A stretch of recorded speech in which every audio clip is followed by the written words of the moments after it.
Hey there, guys, and welcome back to the Open Mid League Cast. We are available on anchor.fm/Open Mid League Cast on Spotify, iTunes, and Google Podcasts, and many more. Today, we're going to talk about the state of the game along with patch 10.3 preview. Then, we're going to talk about the first week of Academy for NA, and then we're going to talk about the NA LCS as well. So, first, we're going to talk about our current thoughts on the game and stuff like that.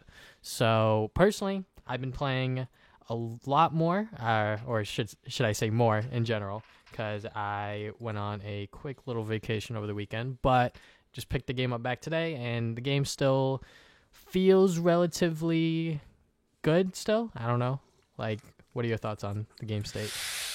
I mean, you know what? Here's the thing, because for me, someone who mains mid lane, I'm having so much fun. Mm-hmm. But for you, someone who mains support, I don't know how you feel about being 3 levels down, like from at all times. Look, bro, it's just standard support things, honestly. Yo, I remember watching one of the games, and one of the supports, I forget who it was, but they were level 9, and someone was level 16. Yeah, And it was probably like their AD or mid. Oh, it was Ignar. Ignar was level 9. He was playing Blitzcrank and he hit level 9 and someone was level 16. I mean, shit happens, right? I But know that. really, Yeah. it all like comes down to like when you roam as a support now, you get punished really heavily for the levels when you miss XP and stuff, which Yeah. I definitely see it in my games sometimes. Like the last game I just played, I like roamed and I was like still level 5 and my bottom laner was like level 7 and I was like, oh shoot. Yeah, no, because like the solo XP you get is like really massive. So like in LCS what they were doing was like jungle and support were like basically just like not even getting XP. They were like level like 10, 11, and I saw like top mid AD all level 14, level 15. Mhm. And like I think it's because they just want to slap the resources on like AD too. Like, if why should the AD, be the same level as the support, but like 2 levels down from solo lanes? Like the levels on support don't matter as much, right? Yeah, definitely. Especially with how supports are like on the latest patch, people figured out like, oh, I don't get levels. I should just build stone plate first item. Oh yeah, true. Like I saw a couple. Smoothie had stone plate first item, I think, in his game. So like Uh, one thing I've noticed is that pretty much all of the support players that are playing like tanks, like Nautilus, Leona, even some Threshes I've seen, they like just rush stone plate, which like I've been doing in my games today, and I was like, this shit feels good. Like no, it feels really good. it's really good, but like you sacrifice the utility of like having locket or redemption, but like who cares if you can tank for like 10 more seconds, Hmm. right? Yeah, that's definitely And the trade-off, which I think is a positive, honestly, because like for me myself as like a solo queue player, like just building that item just feels good. Also, stopwatch is like really broken early because you'll just dive a tower, then just press it and you'll live.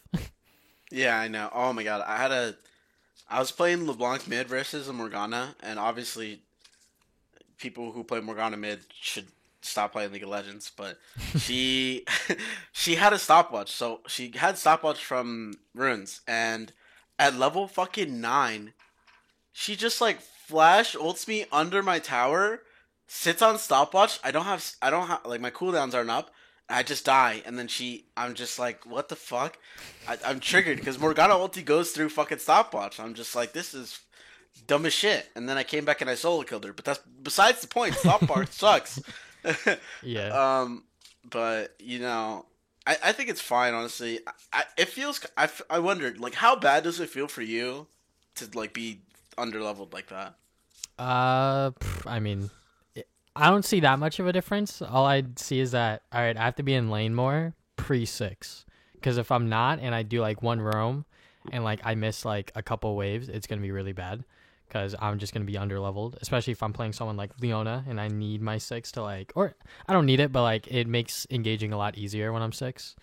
Um, Y- Yeah, I mean like, and solo queue is a little different, right? Because mhm. I'll be in solo queue, and what I've been noticing is like, junglers will just fucking sit in a lane. Like, they'll just soak XP from lane. So before junglers would, like, just farm their jungle camps, they'd be same level, and they'd, be at objectives and shit. I'm just noticing solo queue junglers just pulling up to a lane and then shoving the lane out as if they're like a laner. And like, if I'm not playing a side laner and they're out there doing that, I'm like, holy fuck, this guy's the same level as me. I'm so underleveled. If I see a jungler anywhere near my level, I'm like, I'm underleveled. Or he's dicking down their jungler super hard. I wish. I wish my junglers were good enough to do that. No, but yeah. So for mid lane, it feels really good. Jungle, everyone's complaining because they're basically a support, sometimes even less than a support. There was a post today on Reddit, and it was like Jenko said like, "Oh, if I'm gonna be leveled like a support, at least let me have like vision back, right?" True. Like, because Tracker's life is gone, right? Mm-hmm. So, what exactly is the job of a competitive jungler besides being useful for the first 15 minutes or so? Mm-hmm. Like, I agree. and that's why I feel like a lot of people are upset because like tank junglers aren't good, but then the champions that are good, like you're just underleveled. So like when you play Lee Sin, Dardoch in the Immortals game was level 16 at the end of the game, and that game went for 60 minutes. Now that might be more because TSM played really bad, but still, like level 16, 60 minutes in a game, it's actually super insane. Yeah, actually. It's kind of crazy that, like, during the LCS and LEC games, I Will Dominate was just tweeting out, like, hey, check out this jungler. He's just, like, level 6 compared to the support being level 7, which is kind of crazy just because, like, they're just farming and just playing the game and they're underleveled. So. Yeah, it's really ridiculous. I mean, some of those were, like, they fucked up and that's why they were underleveled. But yeah, like, if you ever get. Like, Meteos' game? Yeah, oof. yeah. Just like that game. If you ever get invaded on or, like, lose a camp, like, you're kind of fucked. So. Yeah. So how? By the way, we kind of skipped over this, but how did your placements go? Oof, I think I went 5-5.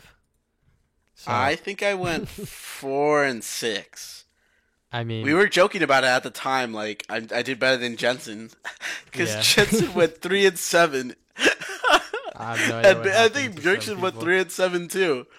Yeah, Yes. you know, it Better than happens to the Jensen, better best than of us. Yeah.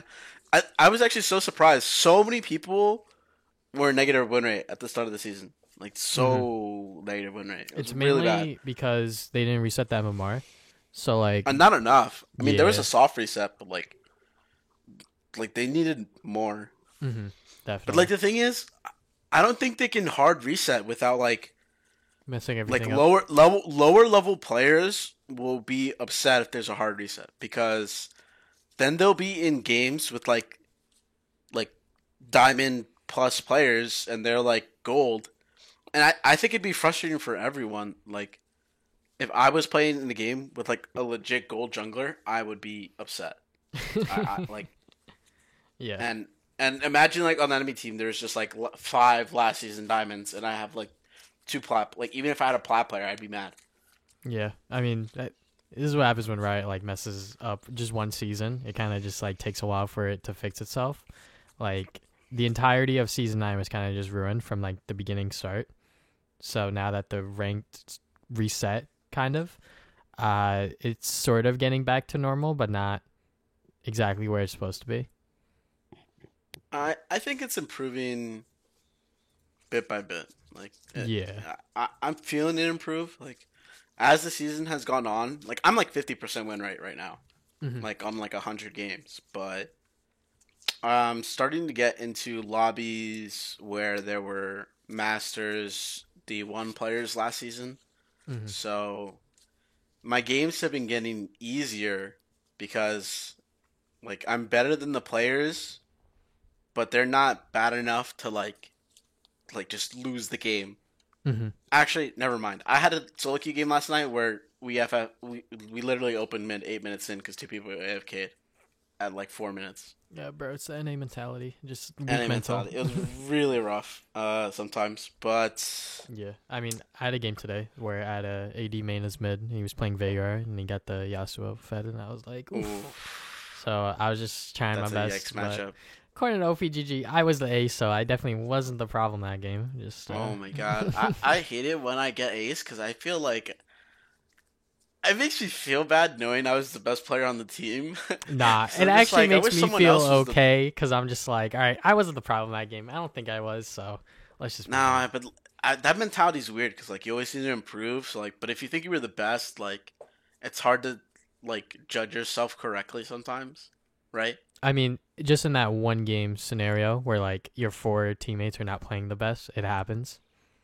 You Oh know? yeah, it was like 3 minutes in the game, and then we were 4-0, and I was like, "What the fuck just happened?" Everyone died on the whole map at like the same time. I was top lane got solo killed, bot lane got killed 2v2, jungler died 1v1 because he was invading. Like, what? It's fucking over, I guess. Yeah. I'm just. It's like when it's like burning, and the meme where like the dog sitting at the table, and it's like this is fine, everything's burning around you. That was me that game. Yeah, shit happens honestly, because Yeah. some games you just can't win, but some games you're the reason why you're winning. So you just have to play consistent and just get over the games where you're just like, oh, all right, whatever. These other Yeah. players just didn't have a good game, so Unlucky. gotta move So on. from last patch, we touched on whether Karma and Nami would be good after their buffs. What do you think? So my personal opinion is that I've seen Nami and Karma a couple times. I've even played Nami this patch, but that was like a really troll game where like I had a Rengar AD and he wanted me to play Soraka, and I was like, "Is Nami okay?" He was like, "That's fine." I was like, "All right, we won lane." So, but when it comes to Nami and Karma in like a normal like 2v2 scenario, like AD in support sort of thing, Karma and Nami are in a weird spot just because tank supports are just super duper good because CC is very important now, just to like lock down kills and start fights and stuff like that. So Karma doesn't have any like really good CC like at all, and then Nami's sort of like a mix of like she has some good CC, but like she can't like face check bushes like a tank support would either. So it's kind of just weird that they're like sort of like placebo buffing these champs, but like there's a bunch of other like just tank supports that are just much better.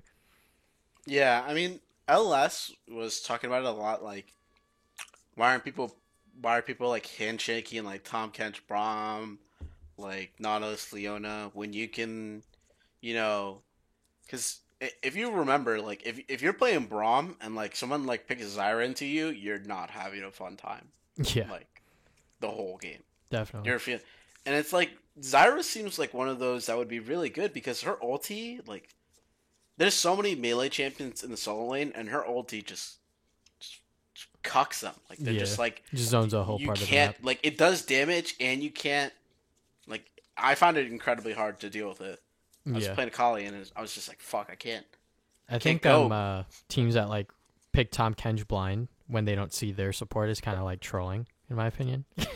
Yeah, but like everybody handshakes it. They're just like, "Oh, it's Tom Yeah, Kent, so let me pick Braum." Like, I don't what's know. the point, right? Yeah, because like Brahm's gonna have a more impact in like team fights and stuff like that, but Tom Kench is just gonna cuck you in like different ways if they're I doing it mean, well.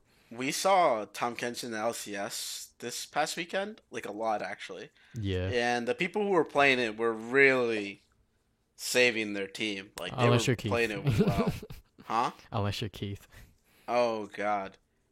Was he playing Tom Kench? I thought he He played two played games Tom of Braum. Kench one game against C9, Oh and he was yeah. literally sitting mid a couple times, and then they would just Oh, pick he him just off. kept counting caught out. I remember Yeah, now. that was actually like so bad. I was like, what Yeah, is going that on? yeah. So, going on to the Diana rework. That at first I thought it wasn't that good because she had like kind of a low win rate. Um, but then after like a few days on the patch, her win rate jumped to like 50 something percent, and she's like pretty good. Like I don't think she has that many weak lane matchups because she has like a gap closer. Her ulti does a shit ton of damage, but she does take time to ramp up. which is my thing. Like level 6, she gets a spike, right? But then the gap between 6 to like 16 like is really big because her scalings aren't like super big, Mm-hmm. and like the build paths you can go are like really awkward. So like you want to stack like a Roa and get like Nashers, and then you get like one more AP item, and then you're like, okay, let's fucking go. Like you're gonna pop off, right? Mm-hmm. But like at the time you're getting 3 items, you're like level 16, and like at that point she's really strong. She kind of reminds me of Azir, just like the pacing of how good she gets. But I think, I mean, obviously Azir has like the benefit of like being ranged and like all these other things, right? So, Mm-hmm. but she seems strong. We saw a couple games of her in Academy and LCS. Um, but yeah, I think she's pretty good. But she is getting a nerf on the next patch. Yeah. I think However. she's decent for solo queue if you know how to like play the champion really well. Personally, I haven't seen the champion like pop off super hard. But I can see why she's good because she, switching the E and the alt to like different, the alt to the E and then the E the other way around, I think makes sense. Just so she has a dash early, so she's not just a sitting duck before level 6. Yeah. So, I've seen her, do some things in like clips and whatnot, but personally in my games, I haven't seen one like super duper pop off sort of thing. Um, Yeah. I've seen like one Diana pop off, and that's it.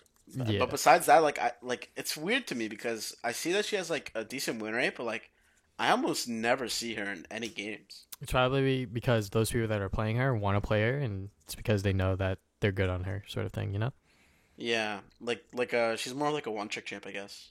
I guess Yeah. she's not as fun to people who like aren't like into her, I guess, right?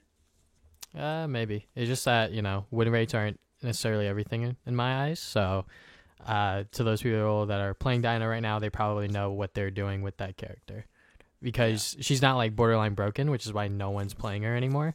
Because when she came out with the rework, people were like, all right, let me try this champion out, see how it is. And then some people were like, oh, this is dog. Or they were like, I could like work around this sort of thing.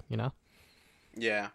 So it just depends what kind of player you are and if you want to add that champion to your mid pool sort of thing. Hmm. I'm thinking about it. Like she's getting a small nerf on the next patch. It's not too big. But talk about the next patch. Yeah, we could talk about it. So Set came out this past patch, and Yes. he's pretty good. So they're Yeah. tuning down his numbers a little bit. I think that's a good idea. Like some of his numbers are just a little too big. But generally, like I think he's in a pretty okay spot. Like he doesn't feel bad to play against, honestly. Hmm. Like, and he still has the problems. And like this is the thing that I kind of like is that they made someone who fits into a class that's already in League of Legends. And that's Juggernaut. the Juggernaut. Yeah, he's a Juggernaut. So he has the exact same weaknesses as other Juggernauts. Like he can get kited. He like builds bruisery, so he's like tanky-ish, but like you can still kill him because he's not like building super hard resistances. So Hmm. like he kind of feels like a Darius, but like with just massive AOE. Like Hmm. I think that's like the comparison, right? It's like Darius, like can hard carry a game, but like he just needs to land his Q and this kind of thing. And like Set is just like if I get this grit stacked and I press W on like 4 people, I'm popping off. Like it's like as if everybody got hit by like a Darius Q when he has 5 stacks. Yeah. Like Set as a champion when he first came out, I was like, this character's busted. Because every single time I saw him, like they knew what they were doing and they were on my I thought team, he was so. bad. I thought he was bad. When he came out. But Me that's because I play personally, I play like like range champion. So like I'm not even close to the guy. I'm just like off on the yeah, side. Like maybe take this fucking maybe poke. it was bitch. just your games where you had like inters like trying them out Yeah, first time or probably. whatever.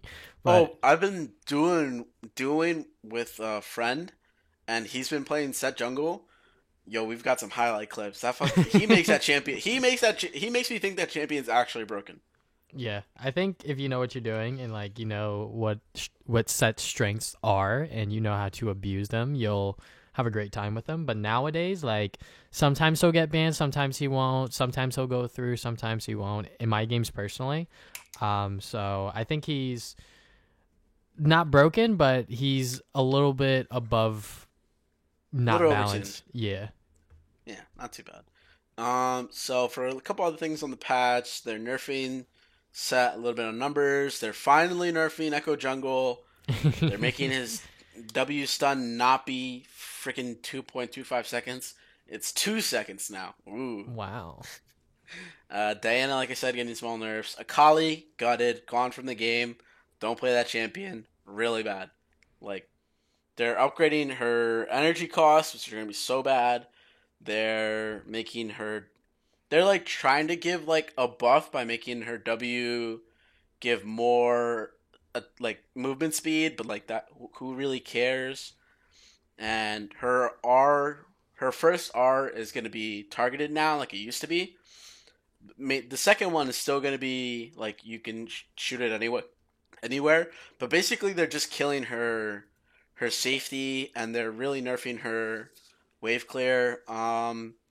Basically, she's just not going to be as safe, and you're going to have to, like, now be in range to, like, fight someone. Like before, I would just, like, R, like, use my first R just to, like, get kind of close. Then I'd, like, throw my E to get even closer, and then just sit on top of them with Q and Shroud, and then when they got low enough, just, like, press R again and kill them, right? But now, like, you have to be close enough to R the first time. So it makes it, like, you can't just, like, engage from fucking halfway down the lane anymore. Yeah. So, I mean, that kind of, like, makes her less good. But, I mean, she might be playable still to some people, but I think competitively she's probably gone. Making that champion balance, Pog. Fuck you. I've been getting so much elo on Akali. Well, bro, you better keep going before the patch hits. I know. When is it? Next week, right? Probably. I'm not sure. I gotta keep playing Akali. Shit. Misfortune. Again, a small nerf to her attack speed. That's not really the problem with her right now. Senna. Let's see. Senna's super safe. Super safe. She's really good, but they're giving a small nerf. Unless she's, like, into 5 tanks. Yeah, but she's still... Yeah. They're really hitting ADC Senna. Yeah, because they don't want that champion actually to be an ADC, but... Yeah, so her soul drop on cannon minions, like, right now, it's, like, 100%. Like, even if she kills it. Yeah. But they're moving it to 2%. So now, like, Senna ADC is gonna have, like, maybe 40 stacks, like 30 something minutes into the game. Maybe. Like, that's a hard maybe. Yeah. Like, they're really hard nerfing, like, the souls. Which it might take her out, but she's a bad support. So, like, they're basically just saying, I don't want this champion in the game anymore. Yeah. So that kind of sucks. They tried to do something, didn't really hit the mark. Classic Riot. Same thing with, like, Aphelios. Oh, God. God, that champion. Mm-hmm. He is actually getting a good nerf. Thank God. They're going to make his Calibrum only 2,000 range now. Instead of infinite.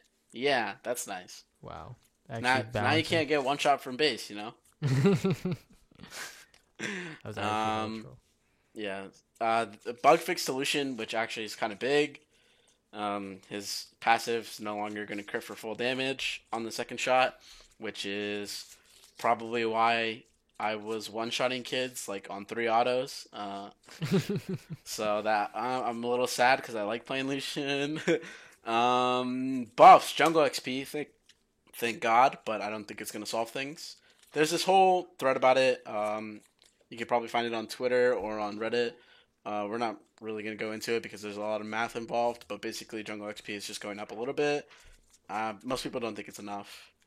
And some small buffs to, like, certain champions, like Corki, Azir, and Ezreal, and Sejuani. And those are... I'm not sure how I feel about the Sejuani one, to be honest. Because I feel like she's kind of okay. I think this might push her to competitive, maybe. Like a placebo sort of, like, buff. They're like, oh shit, this champion exists. We forgot. That makes sense. Yeah, Could be. it probably wouldn't be that bad.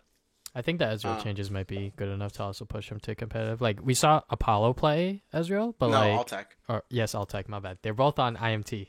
So Oh yeah. so but we saw Altec play Ezreal during the TSM game, which went to 60 minutes. But that only worked because the game went to 60 minutes. You know what I'm saying?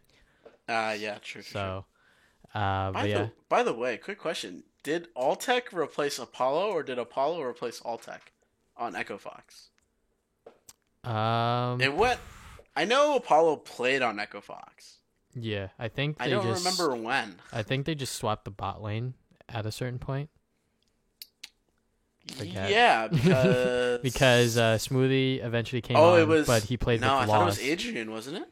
Adrian played with Altec, but they eventually swapped the bot lane to get. For Apollo Hakuho, right? But before then it was Smoothie, Lost. Oh, before. Oh, yeah. Because they said "fuck you all." I remember now. Yeah, because they went. They went into the gauntlet with that bot lane, and that obviously didn't go well because they didn't have a lot of time with that team. So. That's so sad. They actually could have gone to Worlds that year too. They could have, but there were just a lot of behind the scene things that went wrong. So. Yeah. So I think that might do it for the patch, right? Yeah, 10.3. That's just a preview. It's not everything. So. Yeah. So hopefully, hopefully they see that the jungle XP buffs probably are not enough, and they buff it a little bit more because, not that like I don't really care about jungle too much, but I feel like it feels bad for a lot of people if you're like 7-0 and you're still like 2 levels down from like a solo laner, right? Yeah. Also, like that solo laner could just be normal and they're just up 2 levels. If you ever fall behind on jungle, you're just doomed. Yeah, it feels really bad. So moving on from the patch, we're gonna be heading to Academy. So we decided actually that we're mostly gonna be focusing on Academy and LCS instead of LEC. We'll probably touch on some LEC games and LEC news occasionally, but mostly going to be Academy and LCS from now on. Yeah. And saying that, let's talk about the rosters first. Yeah, you want to talk the rosters first? Yeah, let's talk about the rosters first, and then we'll talk about Academy Rush, which I think is what you were alluding to. I was about to. So there is a certain Academy roster that doesn't look like it belongs. You're talking about Dig right now, huh? I'm talking about Dig Academy, boys. That has Lorlo in the top lane, Acadian, Demonte, Phoenix, and Ole. Mm-hmm. 5 players who have played in the LCS. At one point or another. 3 of which were in LCS last split, 2 of which were in LCS last year. So, yeah. I mean, it is Phoenix role swapping to ADC. So he is playing a new role. But this team has been... They've only played 2 games, but they were really stomping. Like, it wasn't close at all. Yeah, I mean, they were against Evil Geniuses and CLG. So, like... But they beat Evil Geniuses Academy with fucking Svenskeren and Kumo playing. Yeah, I guess the pressure wasn't on for those 2 players or something. I guess. Like, it was like... It was funny because it was watching Kubo and Svenskeren versus Lorlo Acadian, and I was like, "Yo, Lorlo's kind of shitting on Kumo." I was like, "This doesn't look good for Kumo." I think Kumo was mid, no? No, he played. Actually, I think Kumo was right. mid. He played mid that game in the. Yeah, but then he played top lane in the next one versus 100 Thieves. Mm-hmm. And then Brandon was. So that's what I was thinking of. But he was also losing. They lost that game too. Yeah, I don't think EG picked up a win in their Academy roster. They did pick up a win on Monday Night League though. We'll get to that when we get to that. Yeah. So, I mean, I really like the 100 Thieves Academy roster. Yeah, they didn't change too much about it. They added contracts who got dropped from Golden Guardians. I mean, another LCS player who kind of like couldn't cut it, just moving to Academy. Not sure how I feel about it, but there's not really that many junglers to pick up unless you're gonna go pick up Tarzan or some shit. Like solo queue doesn't have that many. Yeah. I mean, Inori, contracts right now is sort of just like on standby. yeah, Inori's back too. He's on a Cloud9 Academy. I think Cloud9's academy is like super strong, honestly. You think so? I mean, you know, they have Inori and Diamond who are like, Inori's definitely like a veteran, quote unquote, for NA because he's been in the scene for a while, and Diamond has been playing on C9 for the past year. And then they have these OCE players, Fudge and King, who have won in their region before joining C9. So, and then they have Palafox, who I think is a pretty solid mid for Academy. He was on GGS before in Optic. So, I think overall, like, this roster is pretty good.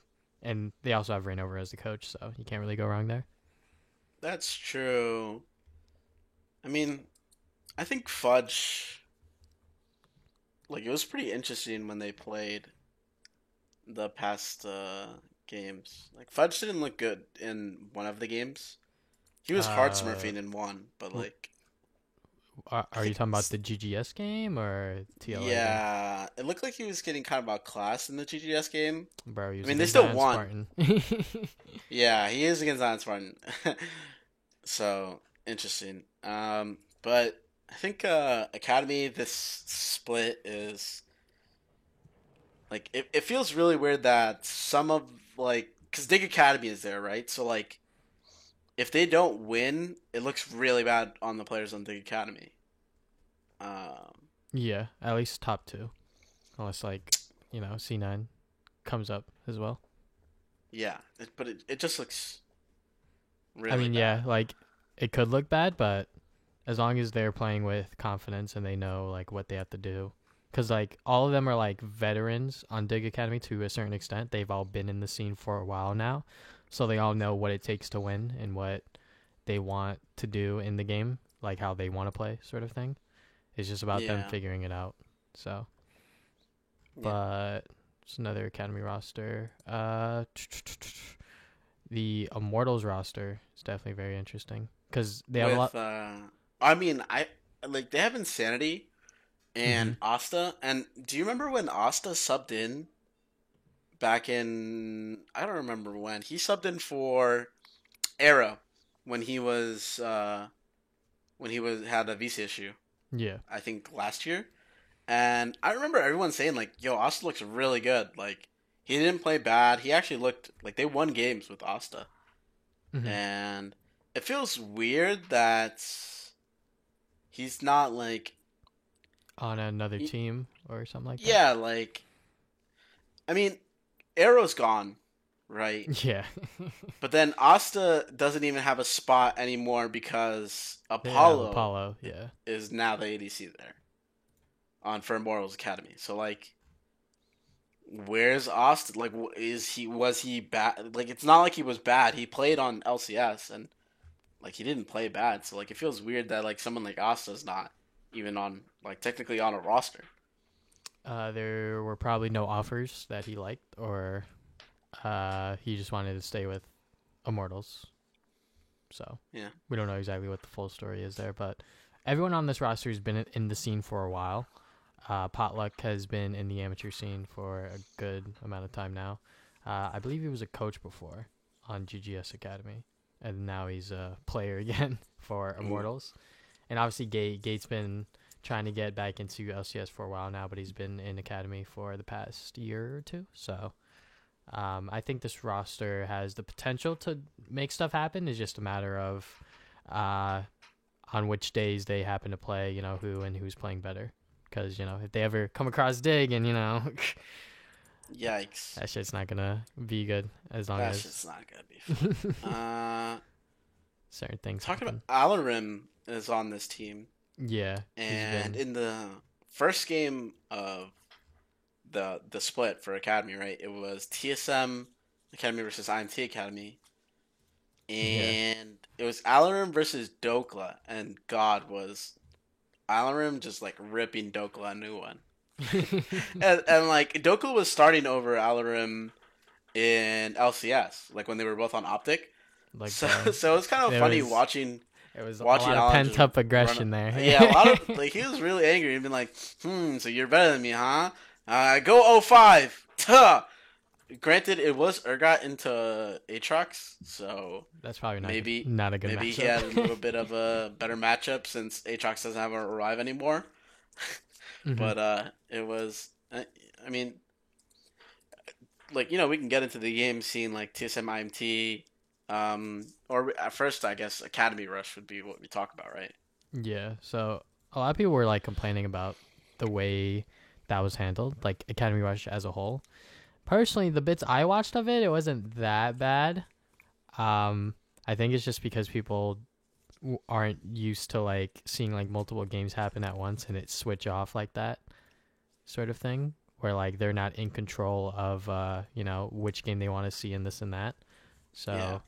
maybe that's why people didn't like it.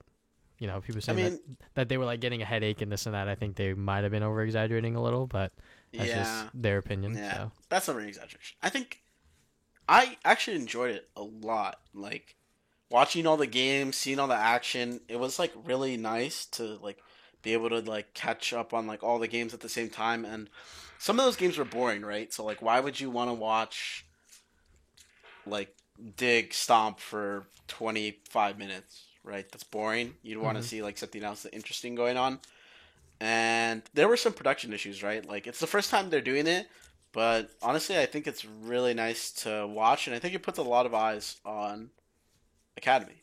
yeah, And I think that's nice to see. Like, I think a lot more people know about Academy this year because they're broadcasting it so much, hmm and I actually really like that. So, I definitely uh, like that. Some of the games because they don't have like enough casters. Like some of them just like solo cast. Like I think Riv solo casted one of Pastry the Time was solo casting. A yeah couple new guys like that they are paying to do it. We're solo casting, so that's pretty cool to see. I mean, you get more talent to cast, right? yeah So get it's always more nice. casters out there because it is such a niche sort of role within esports, but it's very important because And it it's really just competitive. yeah it just keeps the game more entertaining when stuff's going on and they are able to explain certain things that are going on, this and that. So Yeah. So Academy Rush went pretty poorly, I guess, production wise, but overall, I think it's a good idea, and I hope they don't get discouraged by the 1 week. yeah, I it's think only the I think first people week, are gonna guys. get warmed up to it. I hmm think hardcore fans aren't gonna like it because they can't see like all the Everything, and they yeah have they to can't like see cool get shit. used to like switching to another game and looking at the rosters again and this and that. Yeah. But the VODs are on YouTube. It's like you could Yeah, still like watch the if you want to VODs. watch the VODs, you could just watch them. So Yeah, but the live experience I think is better because most people didn't want to sit through 4 hours of academy matches, right? yeah, so Uh, when you just play them all live at the same time and just show like the good bits, it might encourage some people to go to the LOL VODs YouTube channel and watch the games in full. See yeah, how like this happened, how did they get into this position, this and that. yeah. So of the Academy Rush games, we actually didn't do predictions on them, but we did watch them. Yeah, And the Cloud9 versus TLA game was really close. until it wasn't. Until it wasn't. It was like, I mean, TLA had a Philios, and like it was looking like they were gonna win off the Philios carry. But Jesus Christ, Mike Young was playing, and he looked bad, Yeah. really bad. Also the support difference. Diamond versus Yeah, Chow. I don't know much about Chow, but Diamond was really like dominating lane phase. Like Yeah. his thresh was like super clean.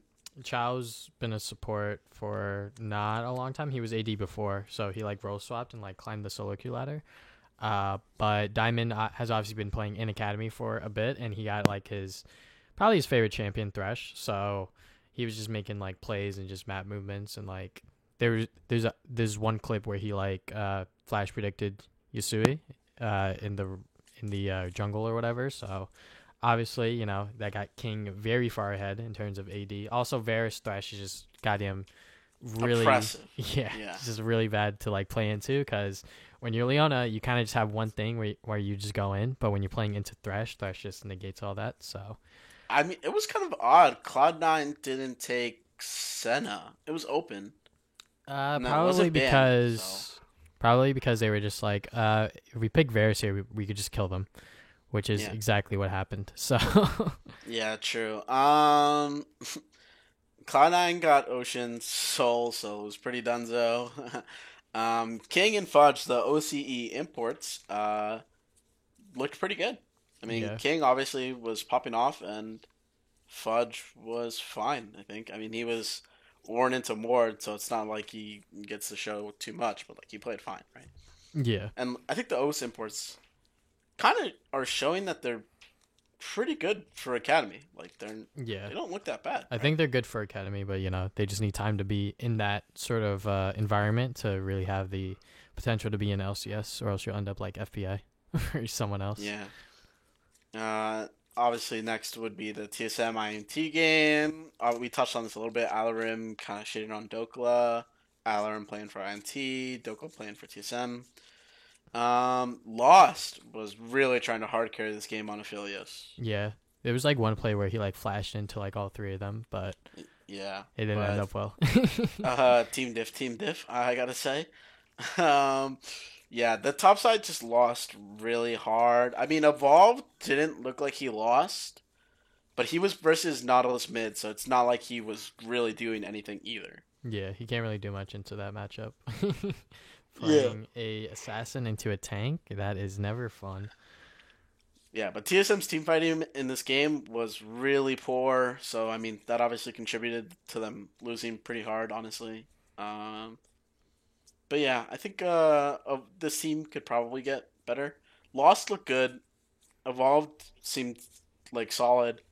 Hmm. But Dokla really kind of ran it down during lane phase, and I don't know about their support. Like, how good is he? What, Treats? Treats? Yeah. Treats was like smurfing when he first came onto Academy, but I think he's sort of like been neutralized. Like he's not like as good as he once was before.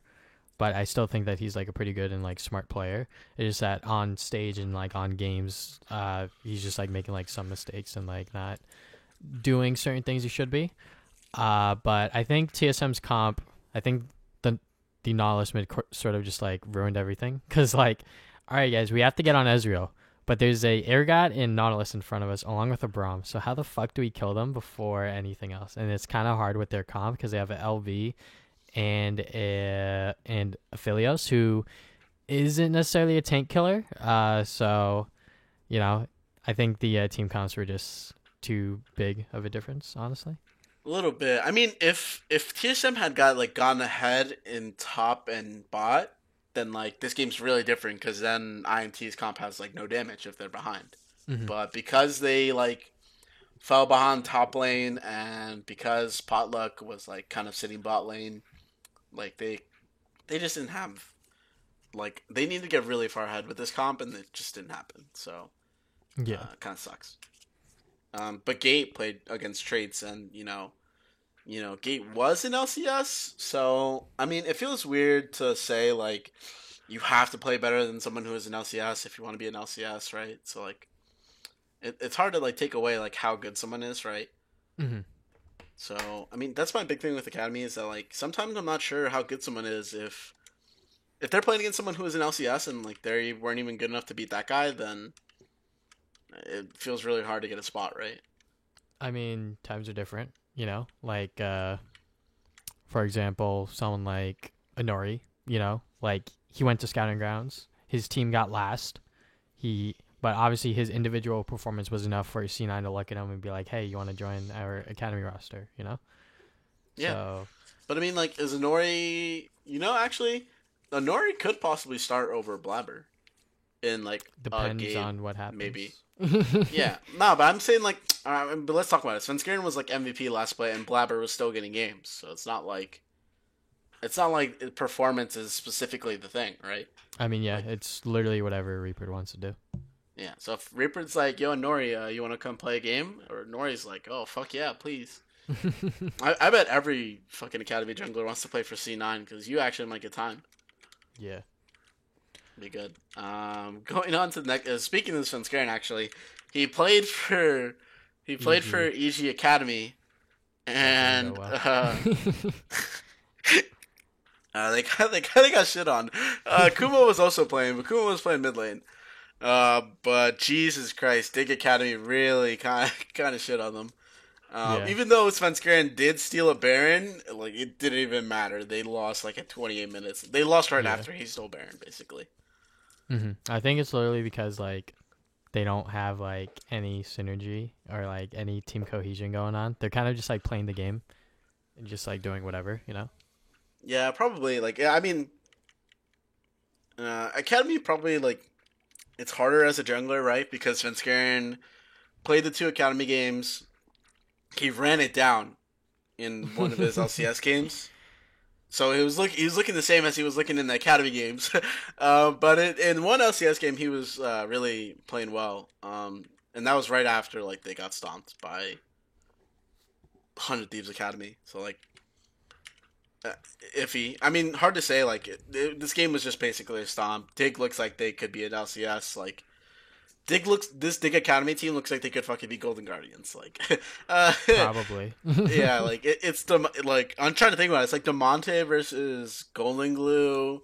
It's Acadian versus Closer, and then Phoenix Ole versus FBI and Key. Oof.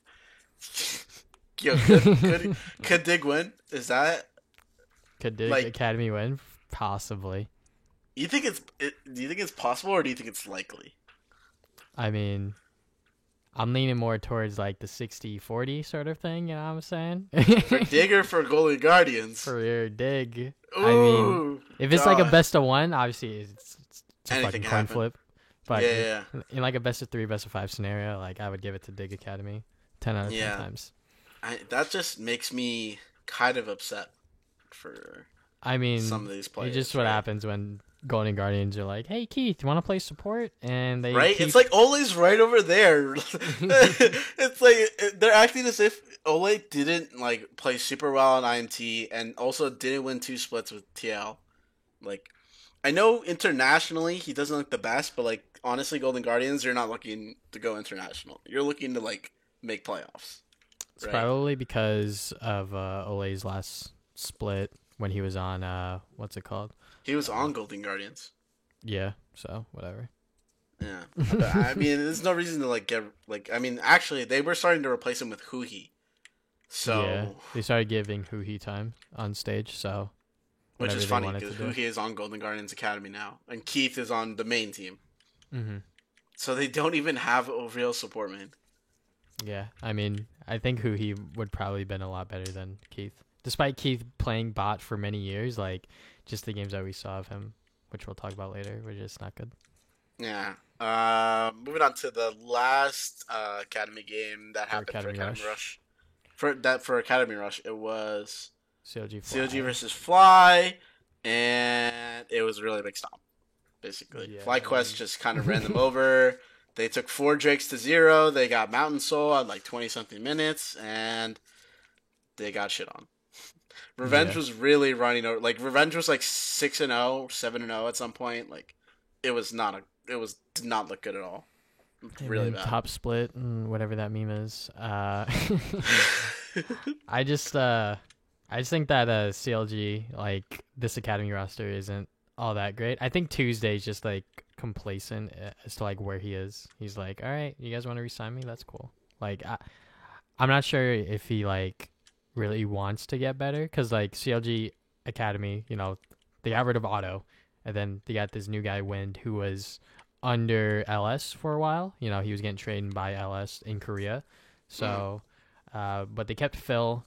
Then they got Fragus for their jungler, who looked decent on 100 Thieves, but they obviously got to upgrade in contracts. So, yeah. Yeah, I mean, Fragus, like, I feel like it's really hard to say because He was smurfing in Scouting Grounds, but after that... yeah, it he's was- surfing in Scouting Grounds, but like if Fragus is getting replaced by contracts, and contracts cut it in the league. Like, it feels, but like the thing is that changed is that basically Dardoch came in and Closer came in. So Closer got imported and Dardoch got out of Academy Hell like he should have been. And I think there's one new there's one more jungler. And Blabber got moved up, right? So the three worst junglers in LCS, I guess, were Acadian, Contracts, and God, how I'm blanking. I'm blanking on the third person. Contracts who got replaced. Acadian Contracts. I don't have the full rosters in front of me, so I'm also blanking. Yeah, I mean Greg is on an LCS team this split too, so that's like another thing. I mean Spica was on. Spica was fucking playing even, which is crazy, right? Mm-hmm. So yeah, there was just a lot of jungle movement. This in the academy this year. It looks like you missed Golden Guardians and 100 Thieves Academy. No, I know. I didn't write them down because I watched them play the match. But now I'm blanking on who won. I think Holy shit. It was the Golden Guardians. Was it them? Yeah, I'm looking at the LoL Esports. With okay, so yeah, so I mean not Dardoch. Zion Spartan. I was about to say Darshan. But no, Zion Spartan again, coming back. It's like he wants to capture that 2015 Magic again. He's like, you see, like, I name change. That's exactly why we started losing. You know, because when he was Zion Spartan, he made 2 finals. He made the finals in 2013 spring, and he made the finals in 2015 summer. But then when he was Darshan, he only made the finals in 2016 spring. So, you know, Zion Spartan over Darshan. Of course. Exactly. That's how it works. So yeah, I guess Golden Guardians won that game. They have some good players on the roster. They have Zion Spartan, Hard, Blaze Olive, Gorica. Blaze Olive has been around for so long. I remember watching him in scouting grounds like 2 years ago. Yeah. And like, it feels odd that certain players aren't playing. Like, had never even gotten a chance. Like, Blaze Olive played for TSM Academy for 2 years. So, like, he was never going to get a shot over Bergson, right? But then Insanity was under Pobelter, and then he was under Jensen. So Insanity's never going to... I mean, apparently Insanity got a lot of scrim time with Team Liquid because Jensen had wrist issues.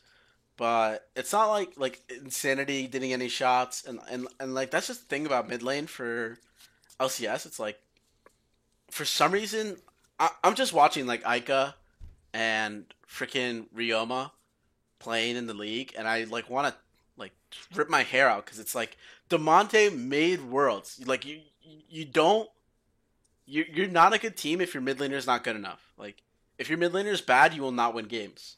So I don't see why Damonte didn't get a spot.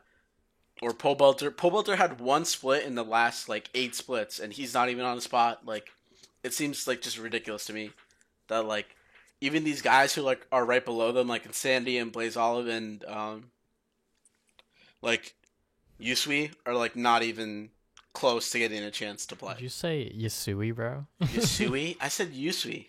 Yeah, bro, it's Yusui. Yusui, yeah. Maybe Soligo will make a comeback, though.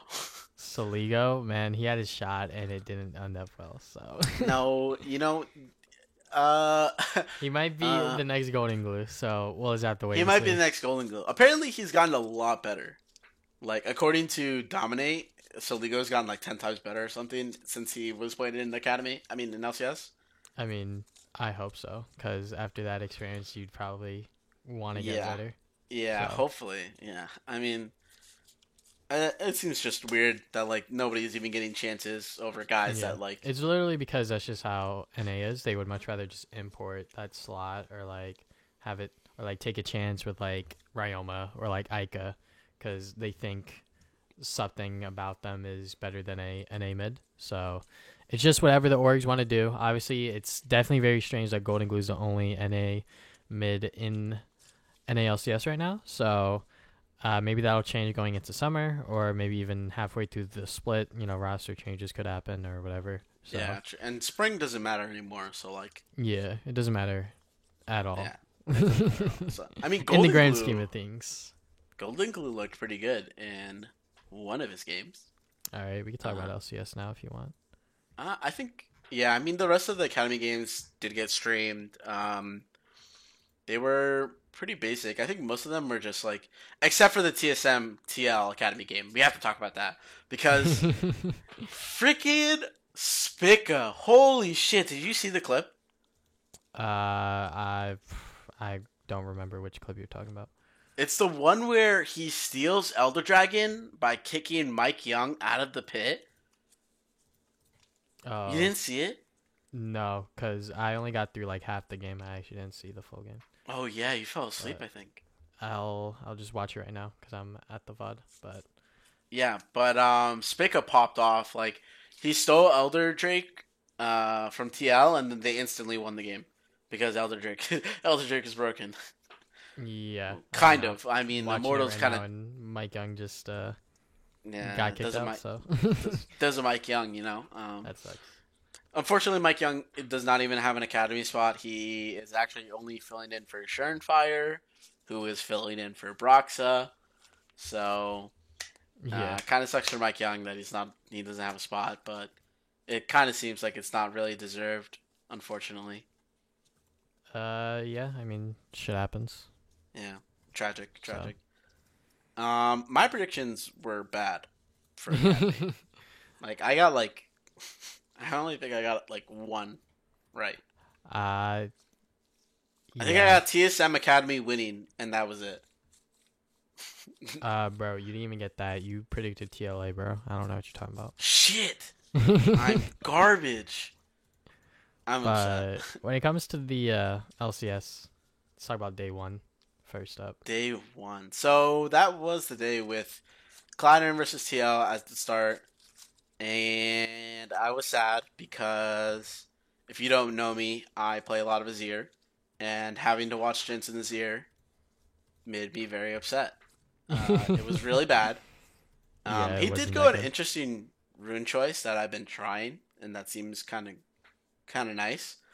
But he played pretty bad on the first day.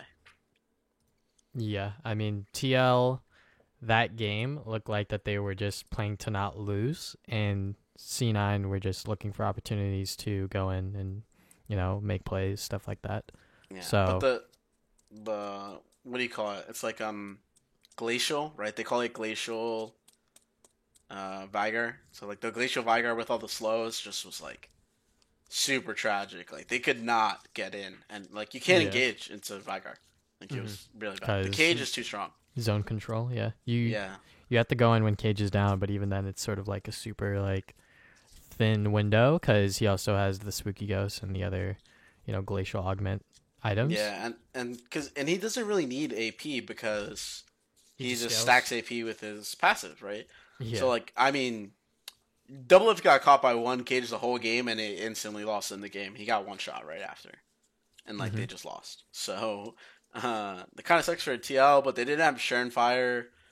But Cloud9 macro wise looked really good, Mm-hmm.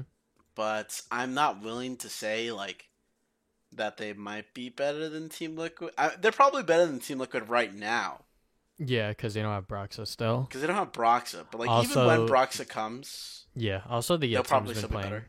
The team's been playing together for a while. Yeah, they boot camped in Korea, so they had a lot of time. And TL only started practicing this week, and even then they were practicing with Poe Belter. They've only been practicing with Fire for like 2 days or 3 days. So Yeah, TL's not been getting the most ideal practice because of the whole Broxa situation. So yeah, so kind of sad for TL, but they'll probably be fine. I don't think they care that much. I don't like. I wonder if they care that much about going to MSI, since they want to just go like because I mean G2 joked about like not going to MSI because they want to like have a break before Worlds, right? So that seems kind of funny to me. yeah, it's just weird that like Riot like stacks the splits and the events like on top of each other. So like if you're doing super well, you kind of just get no break. So some teams are just like thinking about just like what if we just happen to not win these last couple of games? What if we just make the finals but we lose? Yeah, we make it super close, but somewhat entertaining. I think there would definitely be a competitive ruling, but as long as they don't say anything. As long as they don't say anything. So yeah, Cloud9 versus TL. TL not at full power. Cloud9 still look pretty good. Yeah. But the next game would be CLG versus Dig. So that game was Dig. Gosh, it was like shitting on people. Yeah. They looked good. It looked like they knew what their win condition was, and they knew how CLG also wanted to win. Their win condition was pretty much like, all right, Smoothie goes on Froggen, but like Afro knew that, so like the way team fights were played out were pretty close. It pretty much came down to like seconds almost. So yeah. But going into the match, I was like, Dig, they have a pretty good roster of like, they have all of these veterans, and then Johnson, who's playing AD, and like everyone knows Johnson just from solo queue, and they know that this guy is gonna be like a Smurf god because he has. Yeah, he just plays every situation perfectly. Except for those couple of times that he just got randomly caught out, but when it comes to Afromu and Afromu looked a lot better. Yeah, because Afro's playing with a AD that's new and that'll listen to him because there were probably some conflict issues with Cody Sun before and possibly with Bang. Yeah, but no, that lane did not like function. Mm-hmm. Bang and Afro. Even when they started winning, it still didn't look good. But Dig, surprisingly, like, I'm not going to say anything because I like Froggen as a player. And, obviously I like looking at Froggen to see how to play the game. But Froggen just, like, took the Victor versus Cassio matchup and, like, played it, I bet, as fucking perfectly as he could have fucking played it. Like, I was watching the Pro View, so of course I bought Pro View again because I love watching the mid lane matchups and watching the players. And Froggen just like was really crushing at that game, like really perfect positioning, and this laning phase was just almost immaculate. And so, like, Froggen looked really good. Obviously, surprisingly, Crown looked kind of bad. Yeah, there were a couple CLG, of interesting plays. Both the games. Remember when he was in the alcove by himself? Like and then Johnson, obviously his solo queue experience. He's like, brain. Look, bro, someone's in this bush. W the bush. Oh shit, yo, someone's in there. And obviously, Crown's just like, shit, I'm dead. I'm fucking dead. it was pretty so much sad. What happened. Yeah, I love Crown too. I'm pretty much a Crown fanboy, but fuck. I'm so sad. COG looks legit like the worst team in the league. Like, it's only week one, so. But based off of how they played week one, boy, were they fucking bad. Like, yeah, they need to improve really fast if they want to keep it up with everyone else. In theory, obviously. So. Yeah, so that's. I mean, both COG. I mean, we could just talk about the other COG game, which was FlyQuest versus FlyQuest. And FlyQuest is smurfing, but they also but Wiggly fucking trolled. Oh yeah. That at level 3, bro, my mid laner died. You know what? I'm a EQ flash in. Oh shit, I'm dead too. He just dies. Oh my god. For those of you who didn't see, Wiggly, like, Crown died mid lane to a gank where he blew his flash. Wiggly then proceeds to flash EQ on Jarvan into a full health Rumble, full health Rek'Sai. And he quickly proceeds to die in 2 seconds. Mm-hmm. And God, was it just looked so bad. Like, basically the game was over because Rek'Sai with a 2 longsword lead and just like higher level, higher tempo, it was just, the game was over. They kind of got shit on. I think what's it called? I think Santorin just like knew like how to play properly. Yeah, I mean Santorin is good. He looked really bad last split, but like I think people forget in the summer that he was the 3rd best jungler in the league. So it's it's iffy because like he had such a bad summer, but like maybe there's a spring FlyQuest and a summer FlyQuest, and summer FlyQuest is just bad and spring FlyQuest is good because it's kind of how it feels because they're playing like I'm not gonna say they're playing super well because in one game they got carried by Viper Riven, like nobody banned it, and obviously Viper kind of shit on fucking on INT with it, right? Yeah. So, but then the next game that FlyQuest played, like they had the int from Wiggly, but aside from that, like they played the game out well. So, I mean, I'm gonna reserve. Like, I don't think FlyQuest is gonna be 10th, like I thought they would be. So yeah, like that changes my power rankings really hard because they don't look 10th. Like they. Yeah, I'm not gonna change anything in terms of the power rankings just yet, but I think I have to. I think I fucked up too hard. So my predictions, I went 5 and 10. going back to FlyQuest versus IMT, IMT just looked like they didn't know what the hell they were doing, honestly. I mean, compared to that FlyQuest. draft was yikes. Yeah, It was that draft Aatrox, was sus. Trundle, Lucian. It was Aatrox, Trundle, Lucian. Yeah, And first of all, IMT like Xmithia picking Trundle versus Zero Tanks was yikes. yeah, bro. It He's was gonna really ult the bad. Blitzcrank, and then it's like, all right, guys. Yeah, and that Blitzcrank Hopefully was we level kill them. 9, by the way. Level 9, by the way. So that was not looking good. Power Revolt looks like rejuvenated on FlyQuest. I mean, you can argue he was top 3 mid, right? Last split because they've like technically CLG finished third even though they didn't go to Worlds. Um, because they lost that. I mean, they looked like they were gonna reverse sweep clutch again, and then they got caught out back in the gauntlet, right? So maybe Yeah. maybe I give too much hate to Power Evil because he only plays one style. But I think with the way the meta is right now, I think that style's fine, right? Like a lot of Yeah. the champions, like Kiana and Aurelia and Akali, are like kind of like gone from the meta from mid lane. I mean, Akali is like permaban, but like she's gonna be gone next patch. So Mhm. I think that just like favors Power Evo a lot. So I think he might have a really good year or a really good split, really. Yeah. I mean, FlyQuest, like as a team, like I knew going in, like they weren't gonna be last. Where did I put them in my power ranking? Shit. Haha, I didn't. I Um, think you ranked them at 9. yeah. So I didn't think that they were gonna be dead last, but You thought they were gonna be bad. I didn't think that they were gonna be popping off as they were, anyways. Yeah. So, like, I'm pretty sure why this team is working so well is because the three pieces that remain, Viper, Santorin, and Turtle, they probably all work together really well. And, like, the pieces that they're bringing in, Power of Evil and Ignar, could be argued as upgrades. Obviously, you know, Pobelter, you know, you'll probably I make the think- argument that, like, Pobelter is probably better. But, I wouldn't say so actually, because I think Pobelta's a little bit more versatile than PoE. Because like he could like Pobelter could play Aurelia and he could play Akali and he played a little bit of Kiana. So he's like a little bit more versatile, but Power of Evil on like Power of Evil champions is just like different, right? Like it's Yeah. a different kind of level. I mean, he was at the World Championship in 2017, and so it's not like he was bad, right? He made the World Championship from EU, which is not easy to do, even then.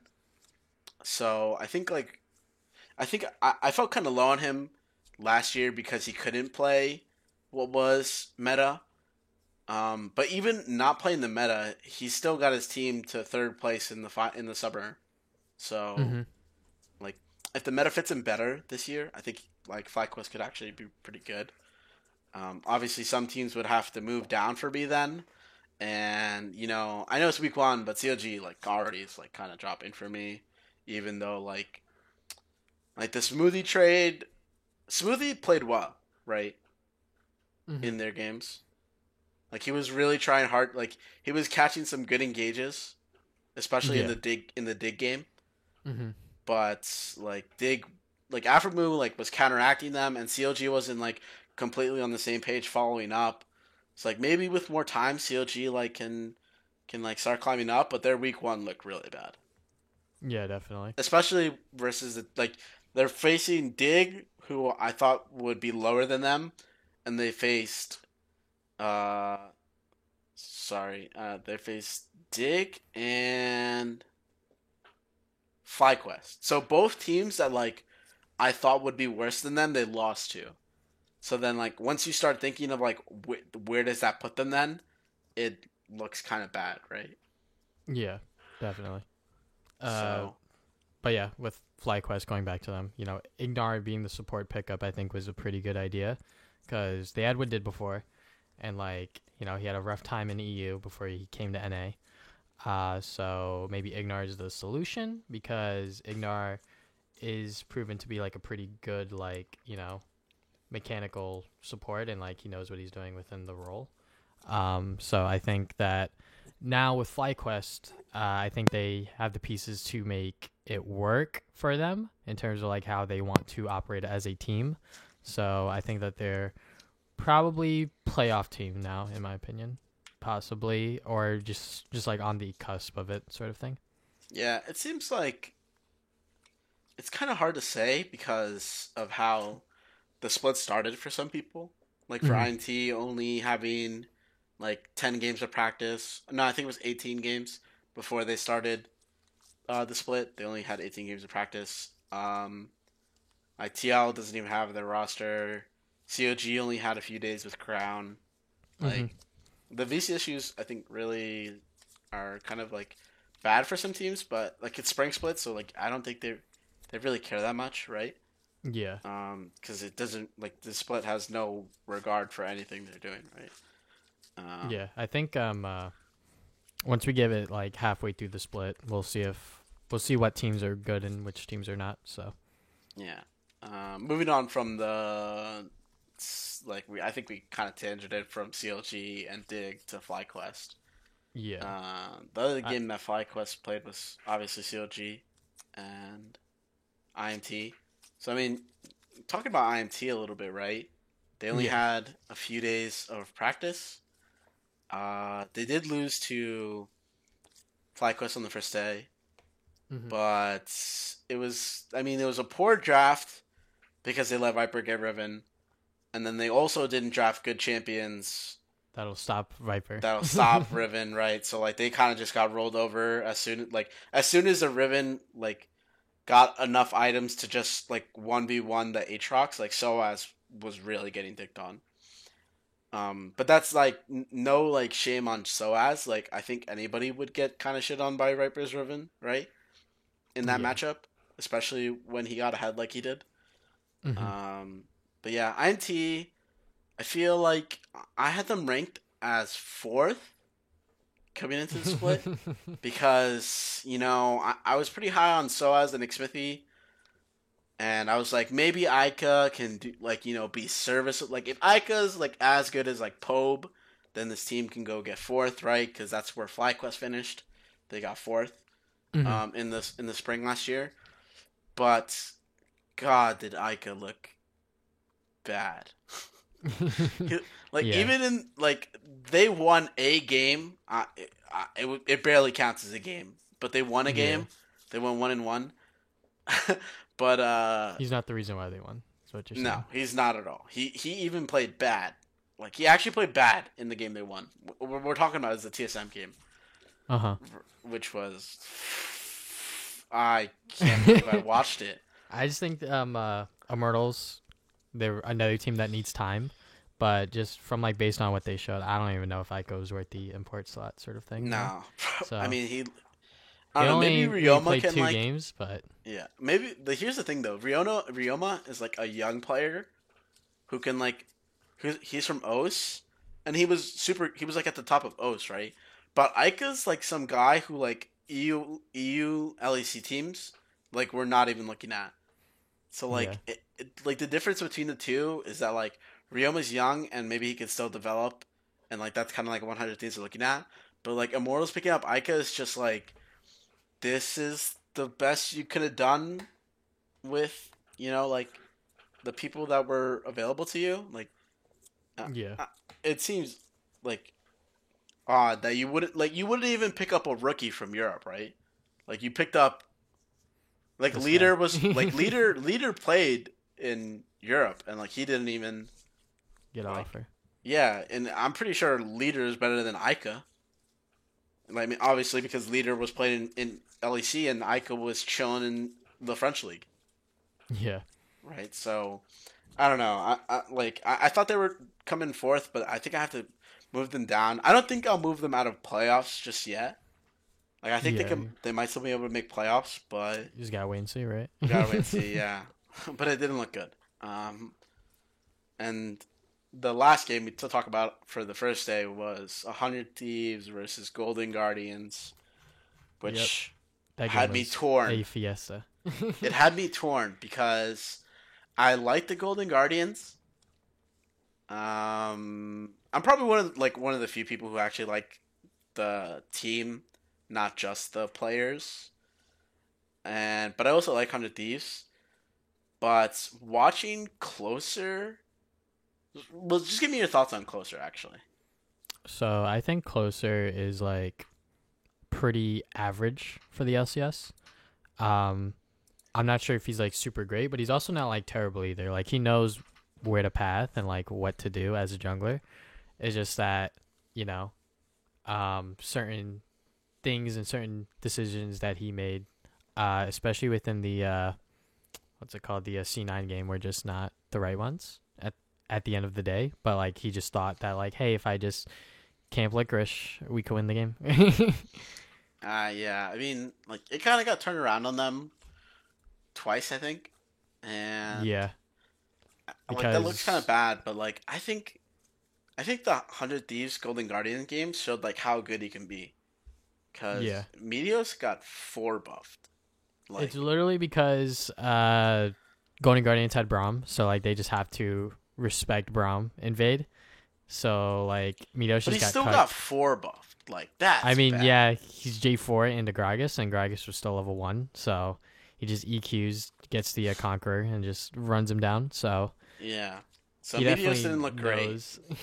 He definitely knows what he was doing in that game in particular, because he was just like, all right, I have the stronger jungle matchup, and my team's gonna have more prio than they are, so we're just gonna go in there and just fuck the jungler over, which is exactly what happened. You know, Yeah. Meteos couldn't do shit for a while.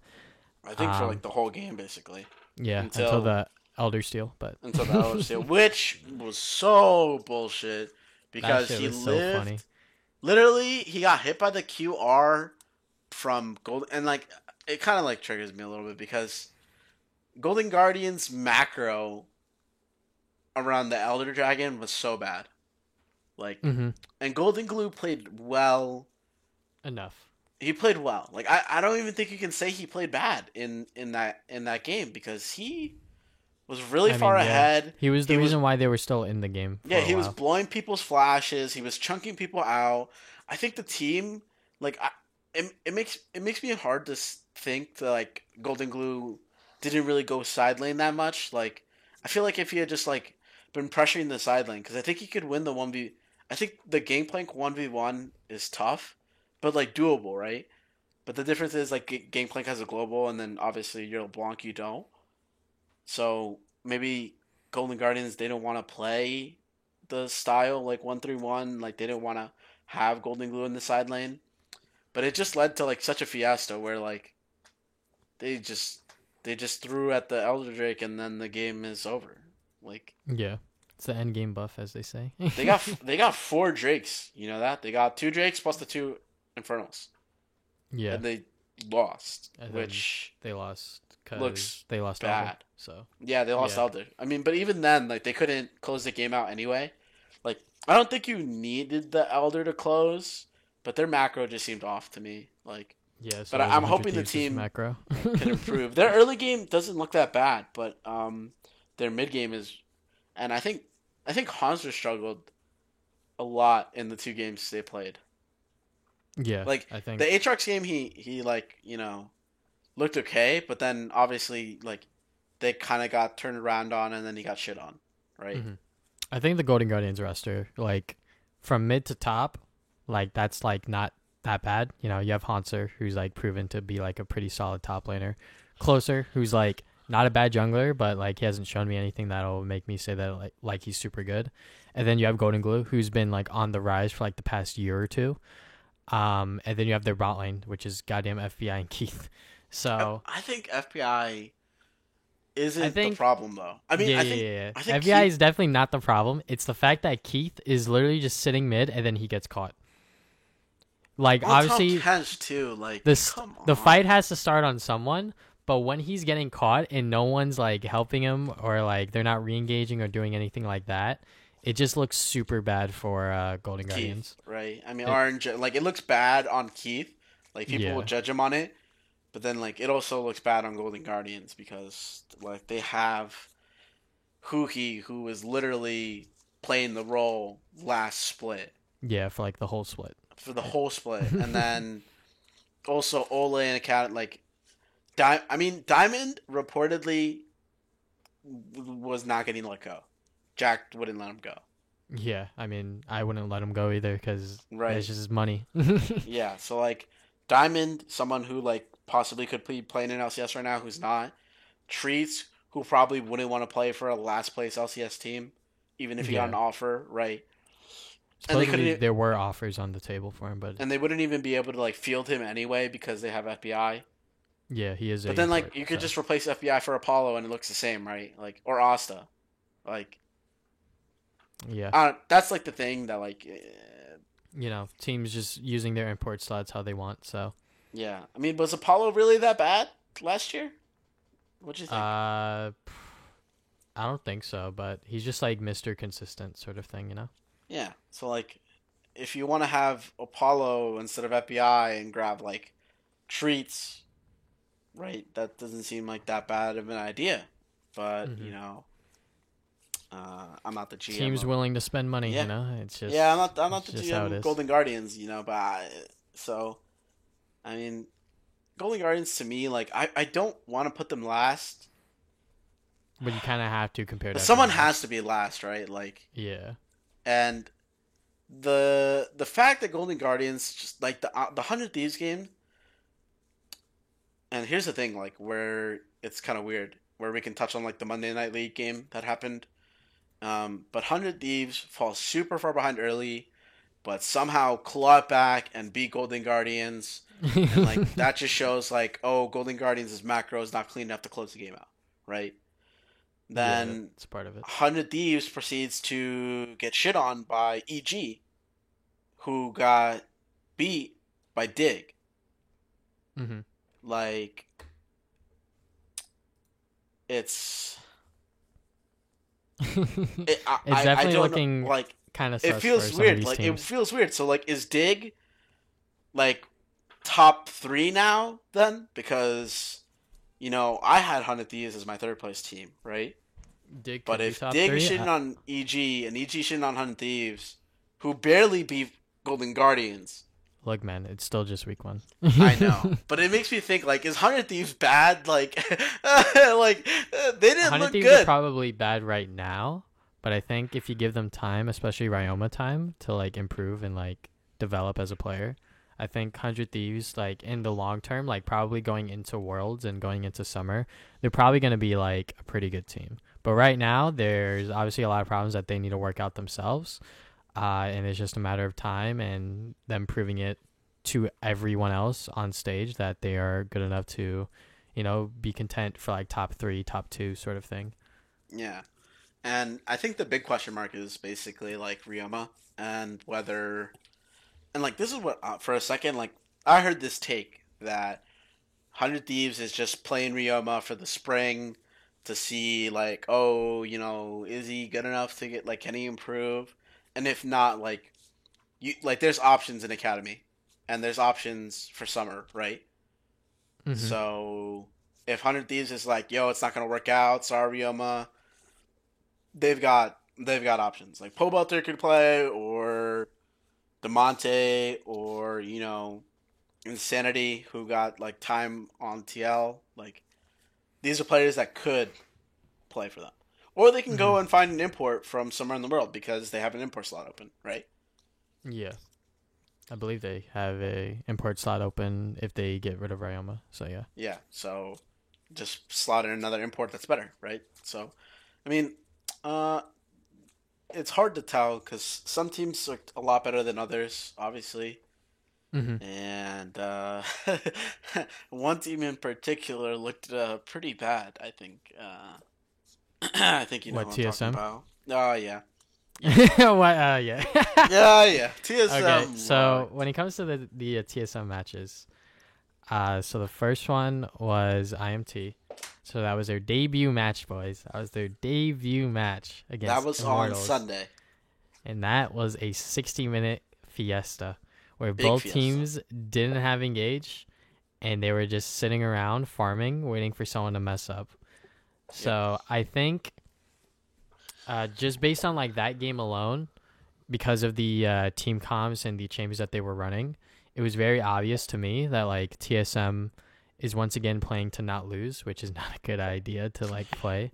I don't Um, know. Like the draft to me screamed, "We're better, and we can stomp you hard enough early that we can win the game." Right? yeah, but they didn't do that enough I where mean, they they had got. the early lead, but then that Baron play was I mean, yeah, they gave just the made they some basically really just bad, gave the Baron for free over to some IMT, really right? really bad mistakes. Yeah, they like Yeah, chased Soaz down, and then it was like, wait, guys, it's like four of them bottom. It's like, oh, okay, we can yeah, do and then better. it's like, and then IMT was able to stall out long enough from the Baron where TL couldn't run them over anymore. And then Yeah, at that point, it's like, well, we don't want to mess. Like IMT's just like, let's not mess up because we'll win if this goes late. And then TSM's like, fuck, man, I don't know what a side lane is. Shit. And like Bjergsen finally, like 45 minutes into the game, went to a side lane and got an inhibitor. Like, but where was that fucking 20 minutes ago? Like yeah. at I don't 25 know. minutes, if you're He's doing that, you're playing winning the game. LeBlanc, and he's like grouping with his team to look for picks, but like obviously that's not gonna work if they're grouping like that, you know? Yeah, and the sad thing was like that made me hate that Biofrost was playing Tom Kench. Yeah, Was he was honestly, playing Tom Kench so well that they weren't losing. yeah. Like they should have lost so long ago, but they were playing so well that they just couldn't lose. But eventually, team comp difference like just I fucking mean, just like based on the draft, like, all right, so they first picked Rumble, right? And yeah then the response was Aatrox Elise. They were like, okay, so then we'll take Senna here because they later banned Aphelios. So they take Senna, and then they decide to do the Tom Kench. And then IMT's like, all right, we'll handshake and we'll just take Braum. So, and then, like, at this point within the draft, it looks like both teams don't really have super good engage. mm. Like, all right, Rumble ult, Tom Kench ult is not that good of a engage at all. It's not really engaged at all, Yeah. right? And then IMT has like Aatrox running in and like Braum ulti. But like you don't want to use Braum ulti to engage to begin with. So and then the draft goes on and then TSM elect for Lee Sin instead of like someone like J4 that has like a pretty decent engage compared to Lee Yeah, Sin. and I mean Eh, that's weird, right? Because Rumble J4 is like a known combo. yeah. So So and then they also elect for the LB for like the I guess assassination pick potential sort of thing. And yeah, so also Bjergsen just wants to dig down Ica in lane, so yeah, which he kind of did. Like Ica was down like 50 CS, man, like really bad. Like I said, Ica did not deserve to win this game. Like if it was just based on mid laners, Bjergsen 100% deserved to win this game. But team game, so that didn't happen. yeah. And I mean, I guess the 4-5 pick from TSM, the last two picks are just disrespectful, right? You're just like Yeah. you're basically saying I'll pick Lee Sin LeBlanc and I'll style on you and we'll win. And they end up just fucking up the macro after 15 minutes because their early game was strong. Like I think the kills were like 7-2 early game, like 15 minutes in, and it's like all right, they're snowballing, and then they give up the Baron, and then the game's stalled, and Hmm. eventually they can't do anything because their team comp is not good late game. Yeah. Like Like Senna scales, but like Senna cannot be your only damage in a late game fight. yeah, because Lee Sin falls off obviously, and like his engage is like not that great. So you kind of like are putting yourself in a really bad spot with this draft alone. And then going into the other TSM game where they faced TL. That game didn't even Yo, look they blew a 3-0 close. drag lead. That did not look even close at a certain point. God, did you see that Doublelift was up 20 CS after he died twice in lane? Yeah, I have no idea how that happened exactly, but it just looks like that copy was just missing CS and like TL were just playing it safe. And obviously like Dardoch like dig down bot lane like early, but like that didn't stop Doublelift from farming and like, him still maintaining, a decent enough gold where he could still do damage in fights and still be relevant. And then TSM were kind of just like, all right, guys, last game went to 60 minutes, so now we're going to have Zilean and GP, and then we're going to have Leona for engage. But it looks like that they just weren't executing and just like, I mean, Dixon didn't have the greatest game. He did yeah. get, like, people were arguing whether Bjergsen had time to press R. And, like, when you're rooted, obviously you can press R, right? But, like, from the second he got ulted by Rakan, he was dead. Yeah. And, like, just imagine, like, you're chilling in the game, right? And then as soon as you see a Rakan, you need to press R on yourself, right? Like, Yeah. nobody thinks that way. Like, oh, fuck Rakan, I have to press R right now, unless you're already low. Like, when you're at 100%, you're like, why would I press R? What if I waste it, right?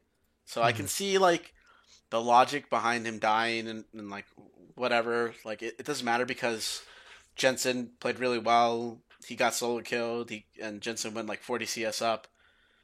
And obviously Doublelift was literally, like, 80 CS up at one point in the game. Like, it seems like Team Liquid individually kind of, like, outclassed them.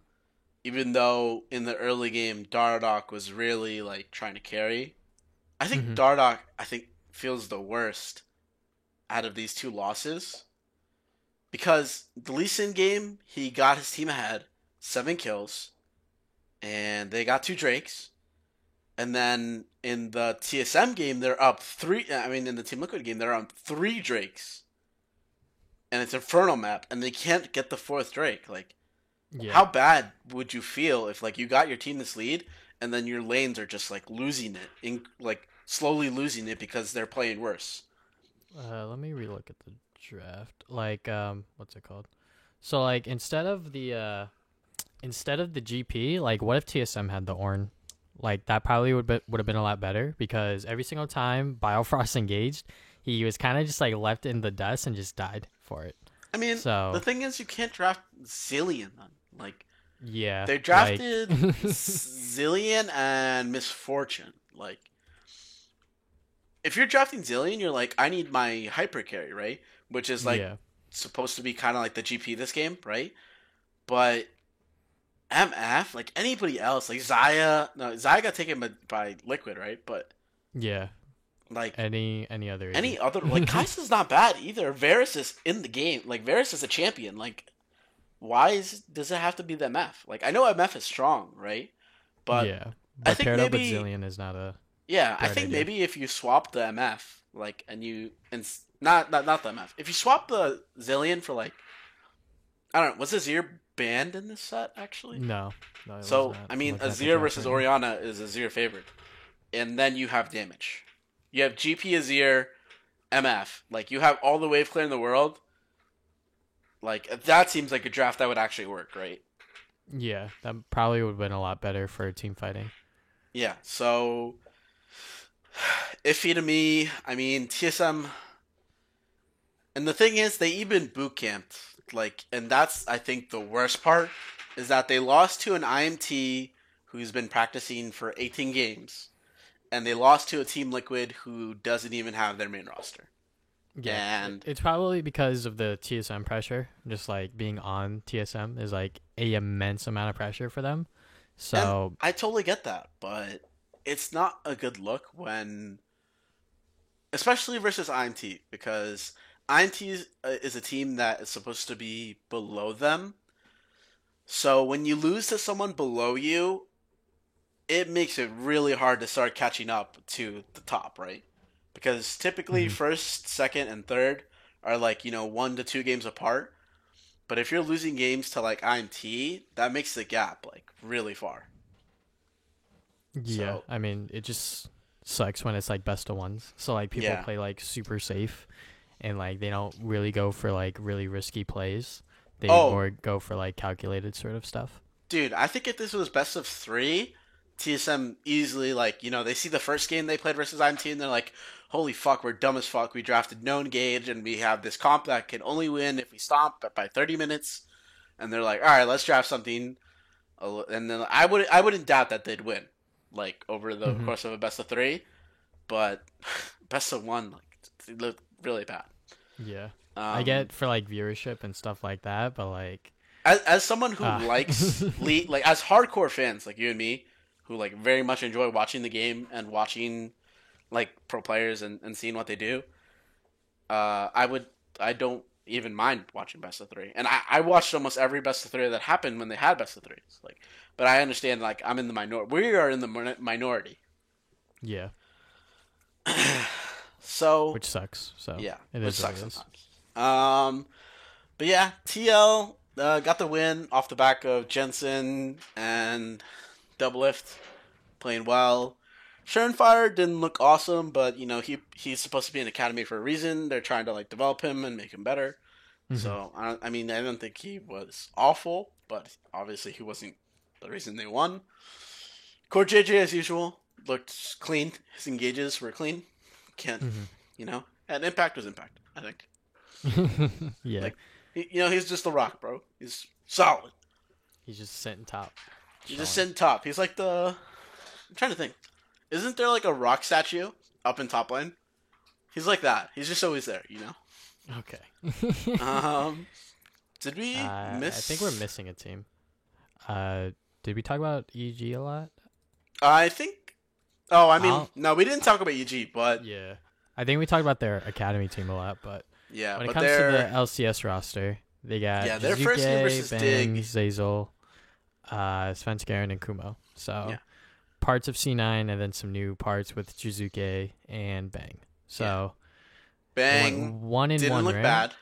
No, they won 1-1. They won versus Yeah, that's what I said. 100 Thieves, and they lost to Dig, which is another thing that's weird because it's like, all right, so if EG and Dig are supposed to be like neck and neck, Dig being better by like a solid margin really kind of shifts power rankings a bit, at least for me. I don't know about you, but in their Dig game, Jizuke and Svenskeren, like they had a good early play, and Jizuke was playing Azir, and he played it better than Jensen, so happy about that. But Jizuke looked good. He was trying to make plays happen, and Laney versus Froggen was okay. Like it wasn't bad, but EG, I mean that game Svenskeren was really running it down. Like he was missing flashing cages. Yeah. He was stopwatching. He was Zanyazine at bad times. He was missing casks. Like he just looked pretty bad in the dig game, honestly. And people were like, "This is your MVP." And then in the chat, people were spamming like, "Hey Nicole, this is Jack. No refunds." Like Yeah. it was looking really bad for the one game. So yeah, I mean the dig game did not look good for them. But then again, like dig kind of looks pretty clean, honestly. Hmm. Greg is a nice surprise who played well, right? Yeah. And I mean, yeah, I think Greg always like wanted to play or like has always been playing at this level for like a certain extent for a while now. It's just about, the team around him and like yeah, maybe uh TSM was just bad for him. yeah, maybe Bjergsen kept calling him over or some shit. Yeah, I yeah, don't yeah. know, but Like, yo, come be my ward, come be my ward. yeah, but But that was the split where when they had Greg, they made the Gauntlet finals and lost to Cloud9, right? I think in 5 games. yeah, I think it was 2017 no, No, 2018 or 2018 summer with yeah, Greg, yeah, probably and they 2018. lost the Gauntlet finals to Cloud9. Yeah. So I mean, that kind of like they were like close to making it to Worlds that year, like with Greg, and like Greg was supposed to start in 2019, but he had the wrist injury, and Acadian came in, and and then Greg never he played in LCS like 4 games, and he went 4-0. So when he started on Dig, he's 6-0 in his last 6 LCS games. Mm-hmm. So I mean, like, they decided to go with Acadian. TSM decided, but it kind of looks like that's not what they should have done based on how Greg has been playing recently. I mean, It every doesn't look like team's he's had different, a scenarios bad are different, like. this and that. You can go. You can go. It's just a matter of like Dig has Greg and Acadian, right? Yeah. They're just starting Greg because they think that that's better. Yeah. TSM wanted to start Greg, but Greg had the injury, so they were like, "All right, we have to put Acadian in." And then it turns out that Acadian was working for the team, so they just kept going with it instead of like changing it up and like, seeing if it would, be better with Greg. They just didn't want to risk it. Yeah. So now with this roster, they're like, all right, Greg's starting, and like that's fine because Acadian is playing with his bro Demonte in Academy. Bros. So, Bros. yeah, I just think Dig, like, they have like a clear voice and a clear like play style that they want to go for. And I think that they just know what they want to do as a team because, they have Huni top, and like obviously he knows what to do and what he wants. Greg, who is like a pretty solid jungler, I would say. I would say he also has a pretty good idea as to how the game should be played. And I could say the same thing for Froggen and Afro, who have been playing for a really, really long time. And then you have the one Rookie Johnson, who has been, like I said earlier, like praised because he's just a solo queue god and like he's really good mechanically, which is what you need in a AD carry. Yeah, he plays every situation perfectly. Yeah. So, when you pair him up with Afro, who's gonna like guide him and like, make sure that if he's in trouble that he'll be there to like help him out and this and that. I just think that Dig, especially in their starting game against CG, just looked really good because of all that stuff I just mentioned. Yeah, and hopefully I'm a little hopeful that Dig will keep and I mean their schedule like technically looks easy because they played CLG and EG. Mm-hmm. Like coming into the split, it looked like, oh, middle of the pack fight, right? CLG, Dig, and EG. But Dig clearly showed they were better, so that makes things like really different, right? Yeah. And I'm not sure who Dig is playing in this coming week. I think they actually might play TSM, if I recall correctly. But I like Froggen, and I would love to see him, do well. Like it'd be my dream. I'm not like a super big Dig fan. I'm not a Dig fan at all, actually. But I really am a Froggen fan, and I would love to see Froggen at the World Championship. As weird as that sounds. So Dig's gonna face TL and FlyQuest. No, wait, that's their academy team. So that's actually yeah. They're actually gonna face FlyQuest. Both of their academy teams are gonna face. I think the schedules are the same, by the way. Yeah, the FlyQuest and academy. No, the academy and the LCS teams have the same schedule. They play the same teams in the same weeks. Do they? Yeah. So that's why it was like TL Academy versus TSM Academy and EG Academy versus 100 Thieves Academy. And then we saw it fucking 2 hours later, but just the LCS teams. So, I mean, like, that's the thing. Like, Dig, play versus TL. Maybe they'll have Broxa, but even if they have Broxa, they'll only have him for a few days. So, asterisk on Dig versus TL. But then Dig versus FlyQuest is kind of like, if they both win their game on Saturday, I don't know if they both played Saturday, but if they both win their first game, then they'd be 3-0 moving into their matchup against each other, which is weird to think about because then it'd be like, oh, look at the top of the table clash between Dig and FlyQuest. Yeah, like that seems so weird to say. I mean, yeah, because going into the season, no one really expected these two teams to make such a splash as they are. Yeah. But when you just look at the teams on paper, it's like there's a lot of veterans on both teams, especially with Dig, because you have like 4 players who have been in the scene for a while, and then Johnson, who's like pretty much like a plug and play, sort of like AD, I feel.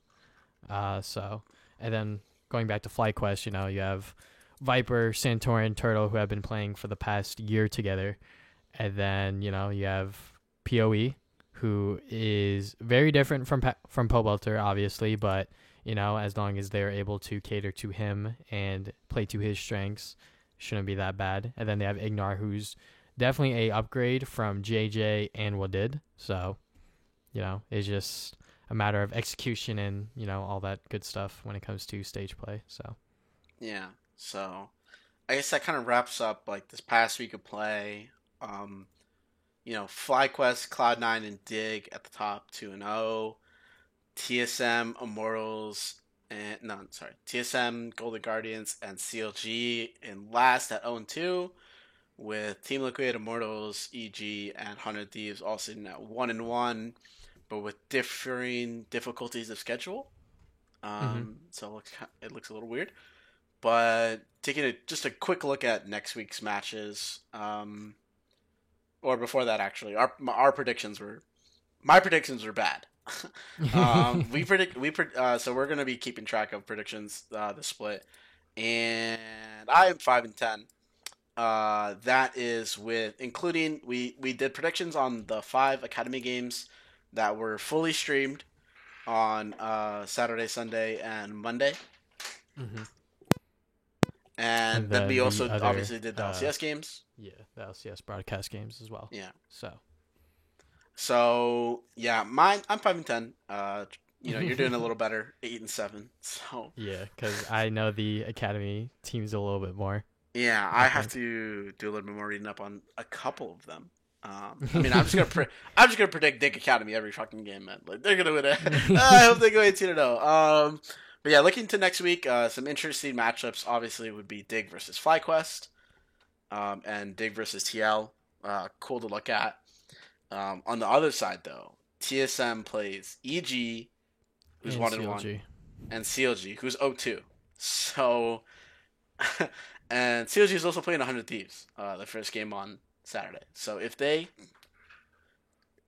both lose their first game, they're coming into their matchup 0-3 each. Mm-hmm. So it'll be to see who's the 0-4 team. Which is not something I think I'd ever said. And only one team who's gone 0-4 has ever made the playoffs. And that would be C9? That would be C9. So, yikes if a team goes 0-4. Like, that means you lost at, like, half the league, almost. So... Yeah. Sucks happen. Yeah, stuff happens. Any more interesting matchups you see, maybe? Just looking at the upcoming schedule. Did you say Dig TL? I did. Okay. I mean, still an asterisk because they don't have Broxa. Yeah. Or they might not have Broxa. But it'd still be nice to see Johnson and Aphromoo versus Court JJ Doublelift. Yeah. I'm definitely looking at 100 Thieves C9 just because I'm a huge 100 Thieves fan, and I wonder how badly they're either going to lose or if they're actually like good enough to take on C9 in their current state. So I think 100 Thieves for next week is definitely going to be like a wake-up call. If they go 0-2, like that's going to be really bad because one of the teams is CLG. Yeah. But if they go 1-1, I think it's a okay starting point. But if they go 2-0, like they just have to keep it up and just. And that's the thing. Like Cloud9 kind of technically has like easy week, quote unquote, because they're playing IMT and 100 Thieves, both teams who are 1-1. So I mean, if Cloud9 keeps their dominance, then some teams are going to be like off to a bad start at the start, like just like a bad start in general, which always happens when you see one team just like winning every game. And so that's basically the interesting. Golden Guardians going against EG and IMT, and that for me is like, if they can't win those games, then it looks like, because they've already lost to Dig and C9, so top teams, right? But Hmm. if they lose to the teams that like are supposed to be around their level in IMT and EG, then it looks like they're probably not going to be many teams until they run into like an 05 COG or something, right? So Yeah, you're talking about Golden TSM, Guardian, right? Oh, Golden Guardians. Golden Okay. Guardian. I'm talking about Golden Guardians, like because they're playing EG and IMT. Hmm. So those are like the bottom ish teams, and if they can't beat them, then I don't know who they're going to beat, right? Yeah, because Golden Guardians roster and their play have not been looking all that good so far. So yeah, I agree with what you're saying. Like if they can't beat At least one of them, IMT right? or EG, yeah, at least one of them. It's definitely gonna look a little sus Yeah. at that point. So that's gonna, I think, gonna do it for us this week, guys. Thank you for listening. I know this episode went pretty long because of the patch at the start, which was like 20 minutes. Um, but I had a lot of fun talking about teams, and I'm really interested for LCS and Yeah. Academy. Um, So hopefully week 2 we'll see some improvement from some teams and we'll see some change. So I guess we'll see you guys probably next week. Later.